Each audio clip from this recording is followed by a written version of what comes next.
Hey everyone, welcome to another episode of Quality Talks podcast. I'm Stu Day, and this is episode 5. Episode 5, people.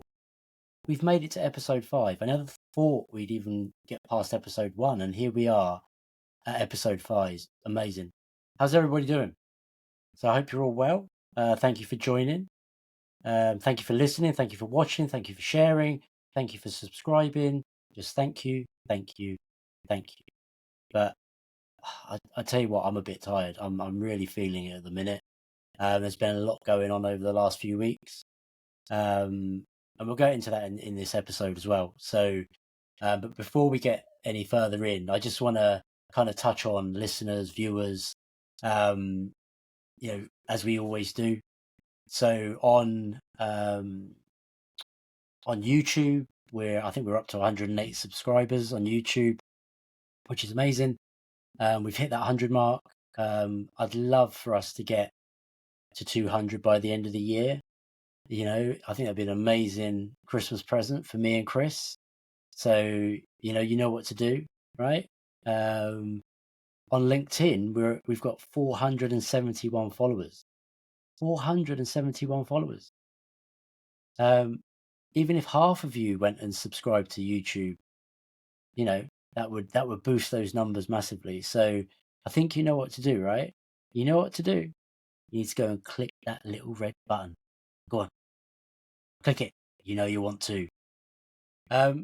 So why are you tired, Stu? Why are you tired, Stu? I hear you saying. Well, it has been a really busy few weeks. But last week it was really busy. So yeah, I attended TestBash last week, which is a software testing conference run by Ministry of Testing. It's amazing conference. And if it isn't a conference that you've been able to attend yet, then I can't recommend it enough. Honestly, you need to put it on your conference bucket list for sure. So yeah, just definitely look at that, and just even if you're not a member of Ministry of Testing, become a member, because there's loads of great content, loads of great community. It's an amazing community to be a part of. So I think I've done 4 conferences, and this one was in Brighton, and yeah, I can't recommend it enough. So why am I so tired though? Well, the event itself it can be really draining, physically, mentally, emotionally, interacting with all those amazing people, learning all that amazing stuff, gaining all that amazing knowledge, trying new things, new workshops, 99-minute workshops, even getting up on stage and doing a 99-second talk. So much to do, massive achievement by people. And I just want to call out Philippa Jennings. Philippa, you're amazing. So when you watch this, give yourself a massive pat on the back, girl, because yeah, it was great to see you up there on stage. The whole audience went wild. So Philippa got up on stage, and we were speaking beforehand. She said, I haven't got anything to say. And it was like, well, just get up there and say you haven't got anything to say. And never have I seen anybody get up there and own the stage like Philippa did, saying, basically, I'm up here telling you I haven't got anything to say. It was brilliant.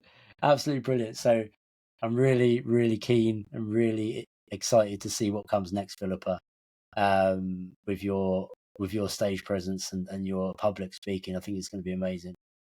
So for those that have been to TestBash before, well, you'll know there's this sort of post-conference tradition or saying, let's say, and that is rest bash. So once you've been to TestBash, you really need to rest bash. Now that's going to be stuck in your head now. I know it is, right? So what does that really mean? Well, all it really means is just recharging your batteries, taking time to reflect, and just unwinding a little bit, and just kind of letting it all go, and yeah, like I say, recharging. So what I thought we'd do with this episode is we'd do just that. So we'd reflect on the conference, we'd reflect on the learnings. But I'm not going to do that on my own. No. We've been there. Episode 3 was enough, right? I'm not doing that again. So you remember the last episode?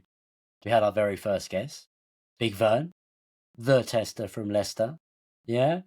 Well, this episode we're going bigger. We're going better.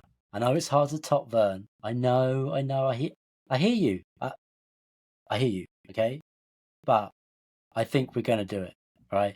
Because we've not got just one guest, we've got multiple guests on this episode. So I'm really excited. All these guests attended the conference. They'll have amazing stories. They're amazing people with amazing experience, right? So it's going to be great. Just to get to chat with them and to hear what they experience, because obviously there's so many people, over 500. I think it's over 550 people at this event. So you don't get to speak to many people during the event as you'd like. So this is going to be great for me as well. So without further ado, let's get into the episode, and let's introduce our guest. Welcome, everybody. How's everybody doing? Wonderful. Everybody feeling good? Do you know what? I am so buzzing to have all three of you here. All three of you. I'm excited to be here. Thank you for the invite. It's great. It's absolutely great. Listen, I'm not even gonna try and introduce yourselves, because you can do this so much better than me. So let's swing round and introduce each other. So Karen, firstly, thank you for joining. Hey, I'm Karen. I have a YouTube channel called Karen Test Stuff. I'm also cat mom to Liliana of the Dark Realms. And I like to say that I am a chooser of joy, because even in tough situations, you can learn things to help your life in the future. Indeed. Definitely go ahead and follow Karen, everybody. Rahul, welcome. Thank you, Stu. So I'm Rahul. I'm from India. I work with IFM, pretty much into testing embedded and IoT systems. I like to engage in communities, be active there, engage, really talk to people, and maybe write blogs, content, and so on. So all things testing. I like to do that. Amazing. And Ben, how you doing, man? Hello. So I'm Ben Dowen. You may know me as the Full Snack Tester. Big shout out to anyone who gave me snacks at TestBash. Looking at you, Karen, and a few other cool peeps as well. So that worked out well for me. Still buzzing a week on from TestBash, and kind of in that I want to, be here to keep that energy going a little bit. I'm looking forward to this. It's like, oh yeah, now we get to get a little bit more joy out of TestBash. This is cool. 100%. And before you guys joined, actually, I was just telling the audience, it's like, I actually feel really tired. I was like, the energy levels just afterwards were like insanely like, whoa, and but it's one of the reasons why I wanted to do this episode. To your point, Ben, like, let's keep that energy going, and let's reflect on all our experiences. Now, what people that weren't at TestBash won't know is that every single one of you actually either did a workshop or did a talk, maybe did both, so active participants as well, not just attendees I've got on the show, right? So there you go, people. Nothing but the best for the viewers and the listeners. So let's get into this then. So in terms of TestBash as a conference, Karen, was this your first one? Was it? How many of TestBashes have you been to before? I've been to a bunch of the online TestBashes. My first one was TestBash Home. It was a 24-hour online conference, and it was absolutely incredible. It introduced me to the community of Ministry of Testing, past just what they had on their online resources for testers. And this TestBash was my very first in person. I've never been able to join in any of the physical meetups or anything like that, because I just lived on the wrong side of the world. But now that I'm a little closer, it was easier for me to attend and get to meet all these people that I've known from the club and from all of these different places that Ministry of Testing fosters community in person. That's right. You're originally from the US, right? I mean, Hmm? the accent kind of gives it away a little bit, but you're in the Netherlands now, is that correct? Yes, I moved to Europe Amazing. earlier this summer. Amazing. Amazing. So great that you're able to now, you're close enough now to be able to make that trip as well. Yeah, I'm really So, looking forward to being more involved with more communities worldwide in the coming couple of years. that's amazing. And Rahul, how about yourself? So I have been a contributor in online test bashes. This was my first in person, like Karen. So it was even my first in person international conference, which was Mm, there. So I flew from India to there, which is a long journey, and it was a interesting experience. I was open to all possibilities, and I took a lot more than what I had anticipated. I took a lot of experiences, a lot of networking, talking, lessons, good talks, and so on. So it was fantastic. amazing. And there was me complaining about a little train journey from, near Peterborough and through London and then down into Brighton, and you've come all the way from India. I mean, I feel a bit bad now about my complaining about the travel. And you've only just got back, is that correct? I Yes, think you I, were I, saying I just beforehand. got back here today morning. So I was there in London because it's a Yeah, long trip. So I wanted to have and spend some time there. So I was there the whole week, and today I'm back. amazing. And so thank you for joining us on the day you get back as well. That's incredible. So I hope everybody really appreciates it. Ben, I know that you're a bit of what's the word I'm looking for? Veteran of TestBash these days, aren't you? Is that right? You could figure out a way to say that that doesn't make me sound quite so old, but yes, I have now. This was my third test bash. My first time ever visiting Brighton. Yeah. But yeah, my third in person test bash. So I volunteered at my first test bash, and I was an attendee at the second test bash, which was brilliant because I got to get involved in everything. And then this time, for the first time, I was a teacher, so I did a workshop. So I've kind of done that progression. So we'll see what's next. Yeah, love that. Love that. It's your sort of your own personal journey, your TestBash journey of, incrementally doing a little bit more each time. I love it. Absolutely love I it. I still need to do a talk, and I still need to host. It will happen. We'll make it happen. It absolutely will happen. Now, you're being a bit modest as well, Ben. Let me just jump in here a little bit. So, you also got up on stage with me at Manchester, didn't you? And did a little bit of beatboxing with me, if I remember right. Just a little bit.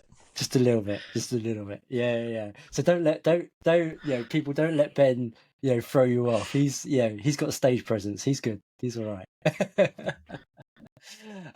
So just for people that maybe haven't been to Test Bash or are thinking of going in the future, maybe whether that's just an attendee or maybe they're going to apply to do a talk. What would you say is kind of most appealing about Test Bash as a conference compared to maybe some of the other conferences that are out there? I don't know who might want to jump in there first. I'll leave it open. So maybe I can start. I've been Yeah, a speaker in multiple conferences throughout the world, especially the online editions, and some places in India for the offline ones. And one thing that I really liked, and which was a very big distinguishing factor, was the vibe of Test Bash, which was very inclusive. People actually wanted you to succeed. Mm. So the moment I entered into the hall, I felt, I mean, it's so comforting. It's so awesome. All my nervousness went away, and it's actually, if somebody is really thinking that am I even good to do a talk, if you come at Test Bash, you will realize that you are, and you will realize that what all awesomeness you have, because it's the people who help you bring out your awesomeness out. So it's about the people. So conferences is about conferring and really talking Mm. to people. getting your best out. So yeah, TestBash is cool that way. Yeah, love that. Yeah, and from a speaker perspective, they really, as an organization, Ministry of Testing gives so much support to the speakers as far as like asking us if we need help putting our what was it called? There was a worksheet that we were putting together to help us kind of outline our learning objectives for our talks, workshops. They had slides available for us. They had people on the Slack channel that were dedicated to helping us if we had questions about accommodation, about all those arrangements. And Diana Dromi, helped me so much while I was going through quite a lot this summer and had trouble putting together the pieces that I needed to even get me to TestBash. Yeah. So her help especially was just integral in making sure that I had a good experience. And you don't get that at every conference. Yes. Yeah, I mean, Diana's an amazing person. I genuinely don't know how she manages it. She's so good at what she does. She's an absolute legend. So yeah, the support they give is so good, so good. Ben, how about yourself? Yeah, I absolutely can echo that. So I think the way I would put it is TestBash just hits different. And it hits different because of the community, right? Like there's this amazing community around it.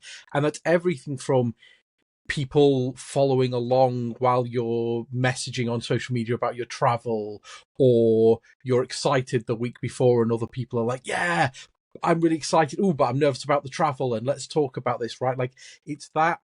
I think Rahul, you said it very well about like people really want you to succeed, right? So this is the thing, is that everyone is trying to succeed together and everyone's being helpful and everyone's joining in a way that I think is quite unique in the kind of, tech world, right? So it's very much friendly rather than competitive.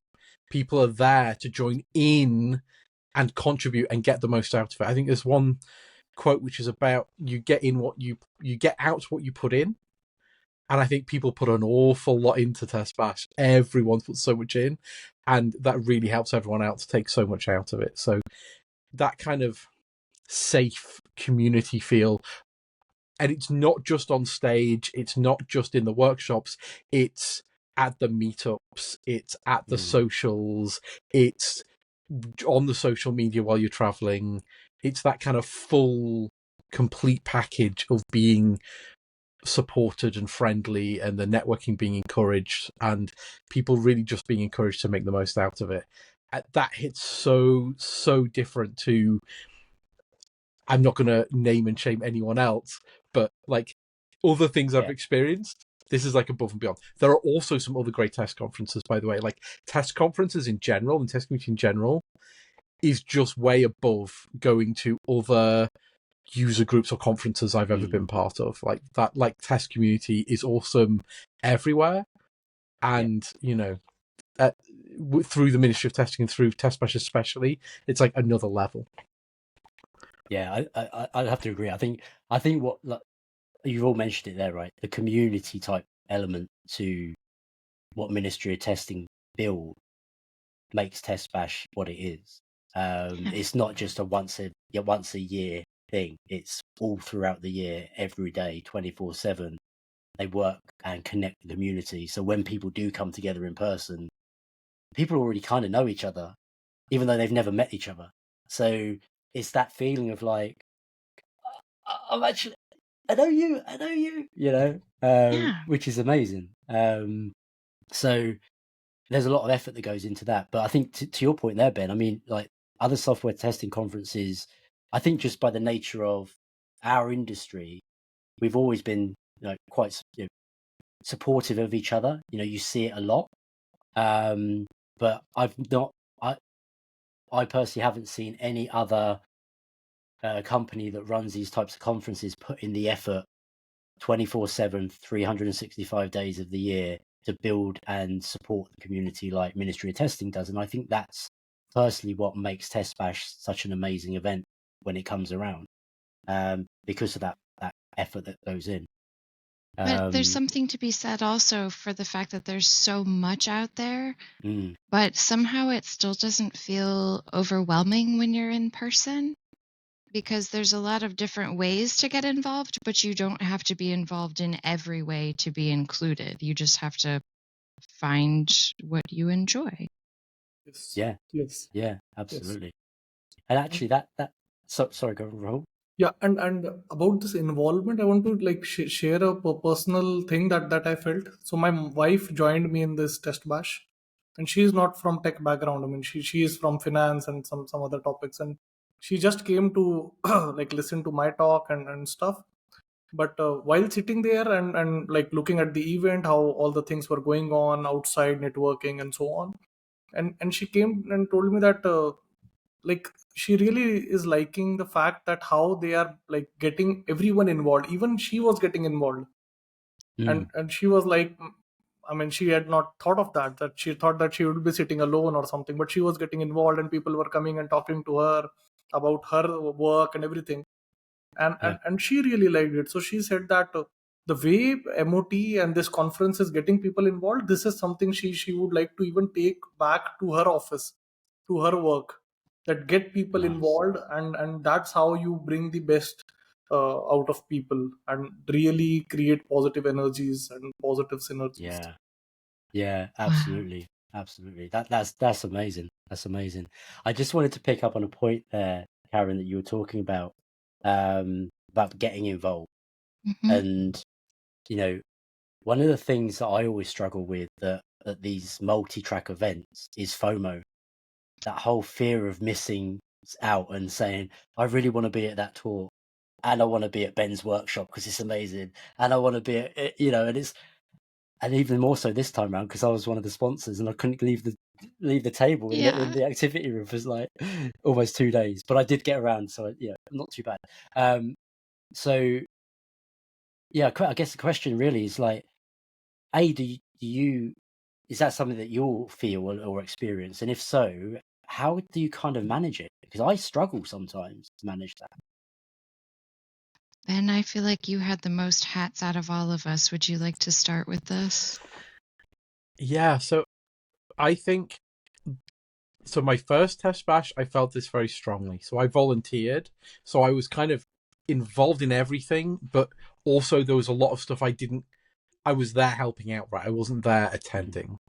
But the second time round as an attendee in Liverpool, I did feel quite a lot of it as well. But at the same time, by the time I got to the end of TestBash Liverpool, I was really feeling one very big truth, and that is, don't try and do everything. Actually, you don't need to do everything, right? Like, one thing I really realized, and I really owned this at Brighton, and I really am glad I did, and it felt right, is there is so much on offer. It is quite overwhelming, and you can really pick and choose. Okay, I want to do definitely, like, say, these 3 things, and the rest I'll kind of leave more up to serendipity, and I'll let them happen, and I won't over focus on them, right? Like, say, pick a few things you want to focus on really well, make sure you get there, make sure you get the most out of them. Then the rest of it, you can let it wash over a little bit, maybe not panic so much about taking such detailed notes, kind of just live it in the moment. And then that takes less out of you, right? Because you're not trying to get the most out of every single session, because there's so much. Yeah, make the most of as much as you can, but don't feel you have to get involved in everything. Why? Because some of the casual conversations you have when you maybe didn't quite get into the talk that you wanted to, or you weren't at the workshop, and maybe you're speaking to a sponsor such as yourself, Stu, or maybe you're just speaking to another attendee who's having a bit of a chill out, who it's all a bit much. Those connections, that networking you make, can be just as inspiring as the talks themselves. Don't get me wrong, the talks are all flipping awesome. But you never know what will be your takeaway and your inspiration. So you have to kind of live it and not panic too much about the things you're not doing. And finally, there's something in the fact that at least the talks that are on stage are recorded. I always love it a few weeks later when they're uploaded, because I never managed to get to all the talks. I never managed to get, because I always want to do a workshop or an activity or something. and then I catch up at least on the talks that I missed. And that kind of the fact that, I mean, I do Ministry of Testing Pro, so I get to watch them, which I really like anyway. But for those people who attend, even if they're not pro, they get those online talks afterwards. That's also a great way that I then often use that as a way to kind of share with my team, because it gives me a chance to either share the notes or do a bit of a screen share with them. It kind of gives me more of an opportunity to socialize that back in work as well. So yeah, I do think that in-person rules for the networking, but having some of it recorded to bring back with you as well, it adds another level. Yeah, that's really great advice, Ben. Karen, how about yourself? Yeah, there's. Will you come back to me on this one? I have some Yeah, of thoughts, course. but I haven't completely put them together yet. Yeah, absolutely. That's why I made Ben go first. No, that's fine. Rahul, have you got anything that you'd like to add into that? Yes. So in a lot of conferences, I used to feel this, that I wanted to do this, that, but then, I mean, the moment I choose something, then I miss something else, or miss out on something else which somebody else has done, and they have a really good feedback of that. And in the end, it's about like choices, because the more you go in one direction, the far you go from the other. And you have to use the principle of least regret. I mean, at least this is what I do, that what will I regret more? And I mean, if there is something that I'll regret more, then I better do that. And like Ben said, that videos are being recorded. For example, the talks are getting recorded. So sometimes if you miss out on that, can you catch that up? So that is an opportunity. For example, with networking or going and talking to sponsors, booths, I really like doing that, because I cannot do that after the conference is done. So I mean, that's my priority one. My second priority would be like really talking to people with whom I've worked, collaborated online, but I've never met them in person. So like really going and talking to them. And then maybe workshops, because they are more interactive, and you really take an experience back when you attend workshops and so on. So it's about that. So another topic is that maybe, for example, like one day we had an entire track for AI. So now maybe for 80% people, AI might be very important. For somebody, it might be that I'm not even like focusing on this, my focus is on day 2 tracks. So on day 1 they can focus on something else. So it's about identifying what you want, what are your priorities, and then how do you balance that out. Yeah. I agree with that too. I will say that because I have so many friends that are public speakers, it's often very hard for me to choose, because I'm choosing between my favorites, right? I'm choosing between my friends. Yeah. But something that I've started doing for myself is to, like, for instance, if you've got 3 people speaking at the same time, this didn't happen at TestBash, but if you've got 3 people speaking at the same time, 2 of them I know, one of them is an underrepresented group that I have never heard of, like a woman, a person of color, something along those lines. I will probably go to this session, because there are chances are that I can see my friends do these talks at another place, because we're all kind of in the same speaking circles. So I'll go out of my way to go to a session by someone that I've never seen before. I'm trying to think of her name. Like, I've never seen Emna Ayadi speak. I apologize, I don't think I got her name quite right, but we interact mostly online, and I've never seen her speak in person. So I made sure that I was there, like front row for that, to see her talk about quality coaching. And I thought she made some really great points that were great for me as well, because I'm just starting as a quality coach, that type of agile tester quality coach mindset. And so a lot of the things that she talked about actually ended up working out really well for practical knowledge for me. So sometimes you get surprised, even with people that you already know. It's really, what I'm saying is, it's really difficult. That's why I have thoughts. I still struggle with it. There's no one right way to do it. As long as you're getting good stuff out of it, don't feel pressure to do what other people do. Yeah, I think that's key. It's it's taking that pressure off your own shoulders. And weirdly, this time round, as I say, because I had that commitment to the sponsorship side, I had no idea what I would get to and whether I'd get to anything. So I didn't even plan anything this time.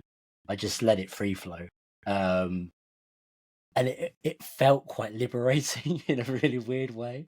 But there was certain things I thought I definitely want to get to this at some point. So I worked it with the team to say, right, I'm going. Regardless, I'm going, right? One of those was Karen's workshops, which I absolutely loved. So, I think it is important. If you can plan up front, then great. But sometimes just living in the moment and seeing which direction you naturally flow can just be as beneficial. And Rahul, what you were saying about networking, you don't get a better chance to network the way you do at those types of events, especially TestBash. There were people at TestBash that I knew were there. I never even got to speak to them because I was networking with a load of people I've never even spoken to before. So it's like, again, so yeah, I think it is. There's definitely no right or wrong way. I think people, generally, if you're in that situation, you got to figure out what works for you. But sometimes planning doesn't work, but just work it out but don't put pressure on yourself. Yeah, and it's also a problem statement like testing. We have to live and breathe these trade-offs. I mean, what to pick and what to leave. So this is fundamentally like what we do in our job. Yeah. See, I like that. I like that thinking. Almost like risk-based testing. Yes. Where's the least risk or the most risk if you miss it. Yeah, the most risk if you miss it. Yeah. What am I risking here if I miss this? I love that idea. Yeah.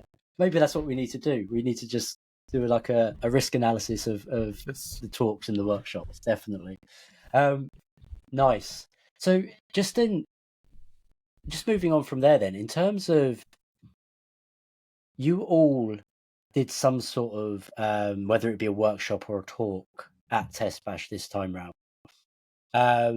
And there's going to be a lot of people that, are interested in doing that type of thing, in the future, or maybe they're already writing their abstract, right? Maybe they're getting ready to send their abstracts into TestBash for next year or whatever.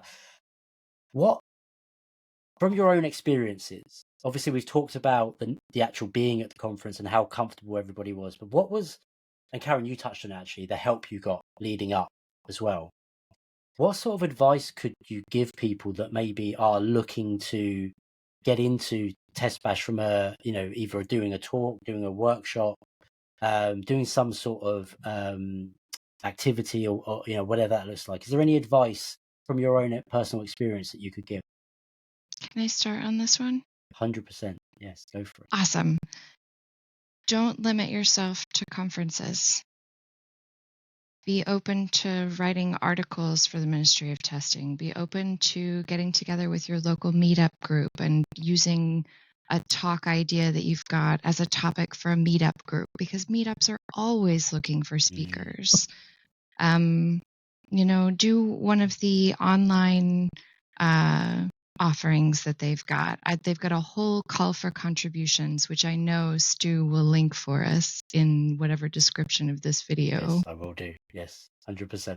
There's a ton of different ways that you can contribute your voice. It doesn't have to be on stage, although that is a really, really great goal to have. And I love seeing new speakers come up and do the 99-second talks at the end of every day of TestBash.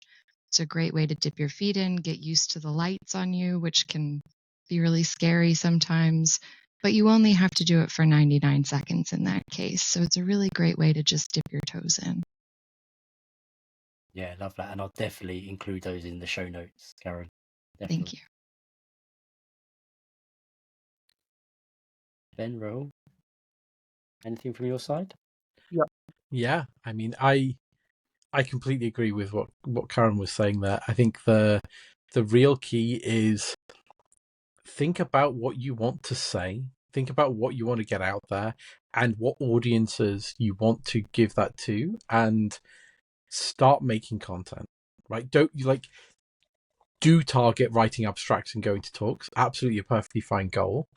But exactly what Karen just said, don't limit yourself to that. I would also say don't fear rejection, right?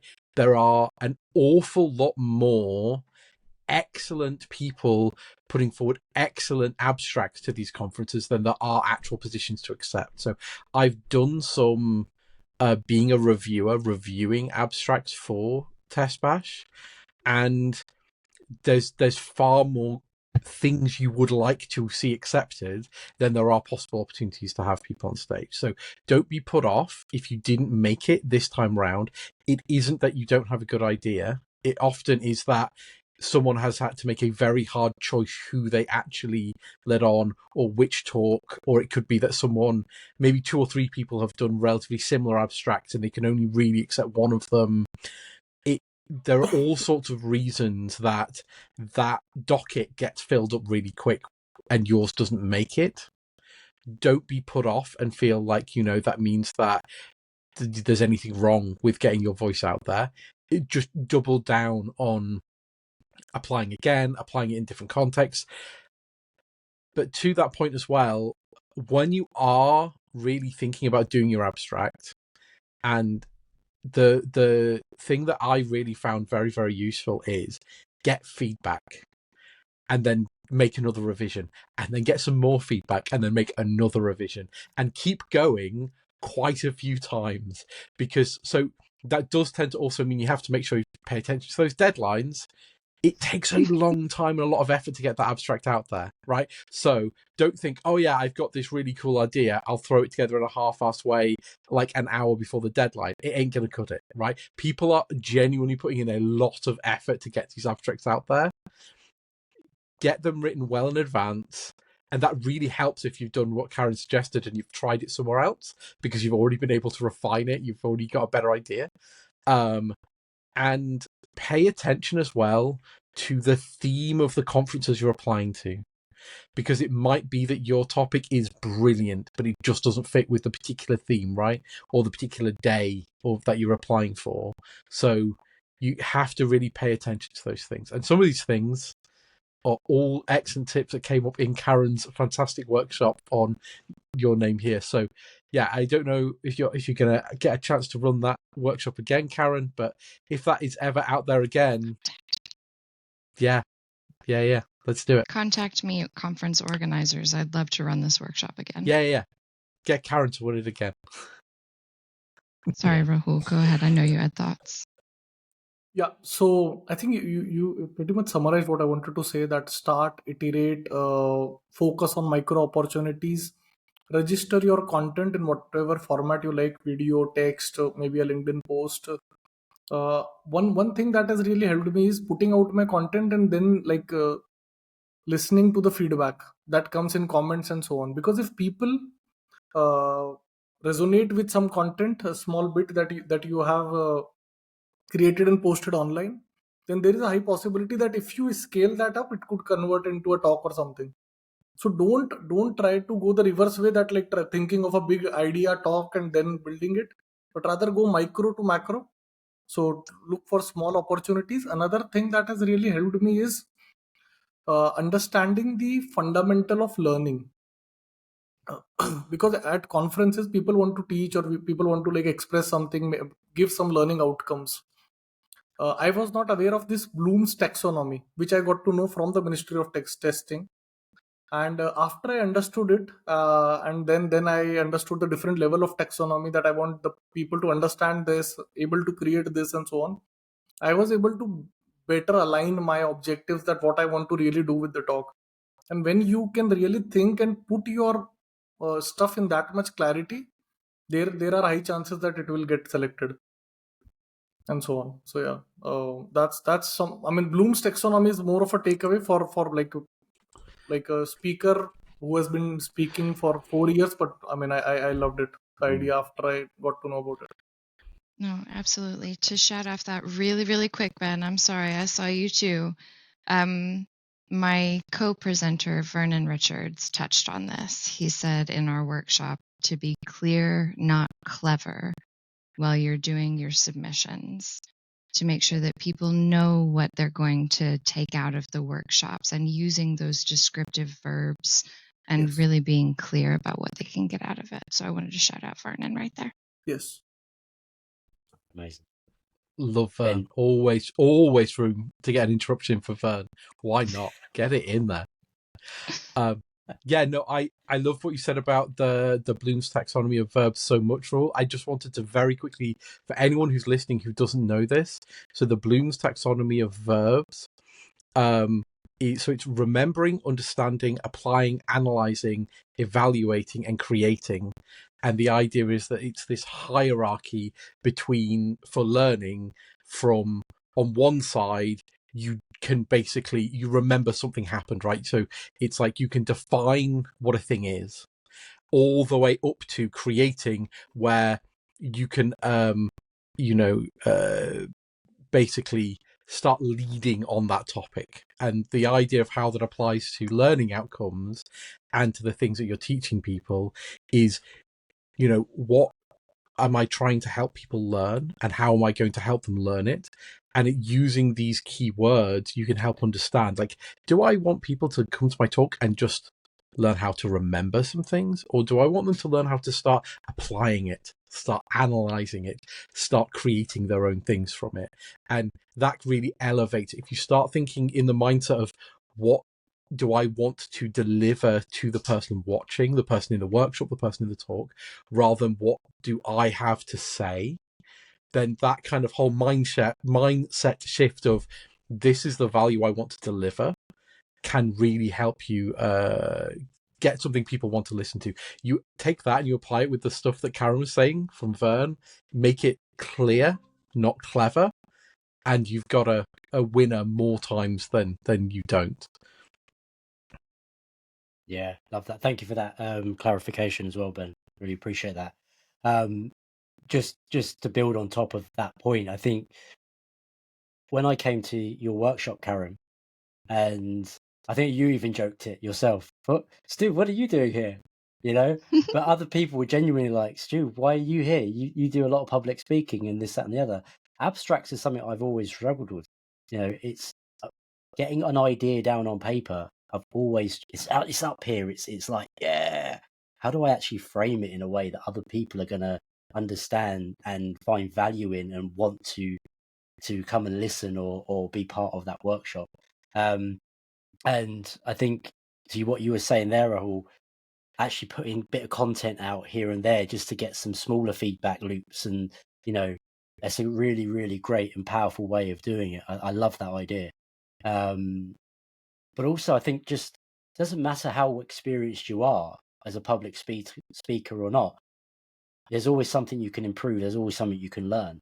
So I think don't ever get too comfortable with it, is what I'm saying there, because you will, the more you do it, yeah, you will, and you may get invites just naturally to come and talk at events. So you may not have to apply, so to speak, but you shouldn't just expect that.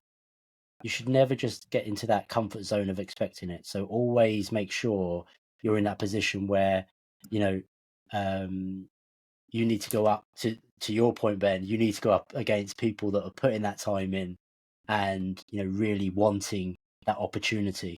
So just keep that in mind, people, when you're it doesn't matter how experienced you are. All right. So there's some really, really great points there. And yeah, I think I took so much away from your workshop, Karen. So if we can we need to make sure that gets run more often. I don't know about the partner in crime there with Vern. I mean, maybe that needs to be shaken up a bit. I love Vern, but I'll be sure to let him know that feedback. I've already given him it. It's fine. Brilliant. So just to kind of bring this to a bit of a close, over the next sort of 5 minutes or so, I'm really interested to know what you felt as individuals in terms of what were your biggest takeaways from this conference, because it was really 2 days of obviously, Rahul, you mentioned it. Like day one was all AI, right? Everything was AI, and then day two was a real mix of different talks, different workshops, and some of those talks, especially the last one of day two, really touched on my, hit me right there. I have to admit, it really hit home on a few things. But I'm really interested to know what your key takeaways were over the 2 days, because there was so much content there. There was so many amazing people, amazing speakers, workshops. I mean, the Capital One activities were pretty good as well, but you don't have to talk about them. That's fine. Shout out to my team. Do you know what? They were brilliant, I have to say. I'm not going to lie. But yeah, just interested to know what your key takeaways were. Go on, Ben. If you don't mind me going first on this one, I'll try and keep it brief. So for me, I came in fully expecting, I work with AI. I know about AI. This AI topic, these are mostly introductory talks. I was a little bit naive thinking, I've got this AI thing down. What am I possibly going to learn? How flipping wrong I was. My biggest takeaway is that despite the fact I know a bunch of the theory and that I've done some of the doing, I am not using much AI personally on a day-to-day basis. And there are loads of other people who are doing this all the time. It's not something that's coming. It's something that other people are already doing and I'm not. And I think that it really made me realize that I need to be working with my team and my company to evaluate tools that we can really make use of. I need to be thinking about what tools I personally should be using more often. And yeah, so for me, my biggest takeaway is definitely, this is here, this is now, and I am not ahead like I thought maybe I was. If anything, I'm mid to behind. I need to catch up. I need to up my AI game. Yeah. Thank you, Ben. So I'll go next. For me, the biggest takeaway from TestBash and like the entire experience of workshops, talks, booths, sponsors, networking is that testing is not just about one thing. I mean, it's a vast world, and even while attending the talks, I realized that it's not even about AI or about a tool. It's also about responsibility, ethics, understanding human biases. It's about even about the testers in the team who are working with you, their mental health, your mental health, I mean, your fitness, your understanding of core testing, your like understanding of pain points, your understanding of tools, and then really able to understand customer problems and translate them into testing activities and then showcase value. So I mean, testing is a wide spectrum. There are a lot of areas that I think I should also be working on more, and there is no one tool or recipe or anything that will replace tester or testing at all. So I mean, testing is wide, and if somebody wants to really see this spectrum, they should like come to conferences like TestBash. You know what? That's that you hit the nail on the head there, Rahul. I think, yeah, that's such a great wrapping it into one statement. I think that hits the nail on the head. How about yourself, Karen? Yeah, I don't know what you're talking about. I didn't learn anything at TestBash. I'm fine the way I am. Absolutely. I think one of the things that I actually took away from this was that a lot of people, not everybody, but a lot of people are ready to have conversations about tough topics like AI. It's not just a silver bullet anymore that's a sales pitch and it's going to solve all your problems. There are people, bringing up topics like Yarstow, talking about the challenges and the hallucinations in some of these language models. There's all these sorts of different perspectives, like Antonella speaking about her mental health. I know that was touched on just a second ago, but that was one of the most powerful talks that I got to see. And I was only able to see half of it because I was finishing a conversation in the hallway, learning about what someone else was learning in one of the other sessions. So it's all about having those conversations with people. What are you learning? What are you working on, to inspire each other instead of working on top of each other, trying to compete and trying to outdo one another. People are having conversations about these topics. And like, here's what I'm working on. It could really work well with this, which is why I like so many of the sponsors that TestBash allows in, or that accepts as well. Because like, without sponsors, TestBash probably wouldn't exist. I know for sure the volunteers wouldn't be there, because sponsors are the ones who make sure that volunteers can attend TestBash and be there to help support us.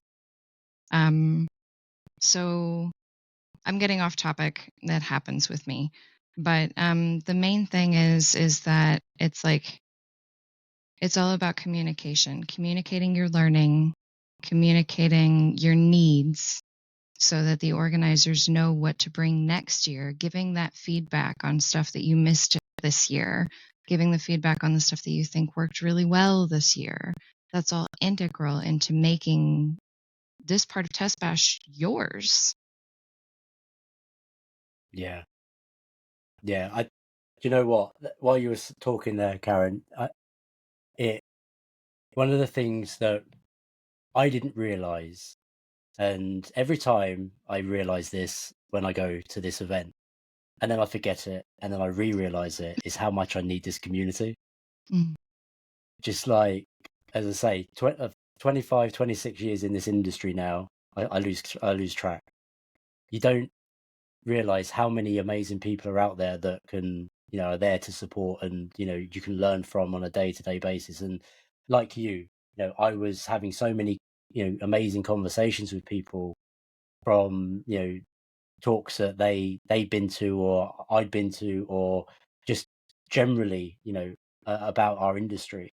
And for me, there's just it's just full of knowledge, full of information, full of interactions. And just I really need that in my life. Simple as that. I need that in my life, and having you guys on this show has just been brilliant, and I can't thank you enough for joining, and us reminiscing a little bit about the conference. And I think, as I say, anybody that hasn't been to TestBash, hopefully you'll get the opportunity at some point in the future. But there's a whole community out there that you can be a part of, and it doesn't cost you anything. Yes. Yeah. Obviously, if you want to learn more, we're all open. You can connect with us. You can, we'll always be there to support anybody out there. But definitely get involved with the Ministry of Testing community. I'll share the links in the show notes so that you can all join up. There's Slack channels, etc. And yeah, just massive thank you to all three of you for joining the show. This has been a lot of fun. I'm going to get emotional. Can I ask a question of our lovely host? You can. Lovely all host. of us have been making these heart hands through this whole recording. Can I just get a screen grab of all of us doing heart hands together? Can. Yeah, I'll try. Thank you. I'm going to make Stu send me an edit of that, please. Absolutely. I will definitely send that to you, Karen. Don't you worry. Thank you. Don't you worry. Yeah, so thank you everyone for joining. I hope everybody's enjoyed this episode. I know I have. It's been amazing. Sorry, Vern, you weren't here, but you still got a shout out, mate. If you like this episode, make sure you leave some comments, subscribe to the YouTube channel. If you're an audio person, we're on Spotify, Apple, Amazon, you name it, we're there. And I'm gonna sound off with another massive thank you to Karen, Rahul, and Ben. Join us next time on the next episode of Quality Talks podcast. Thanks very much, guys. Take care.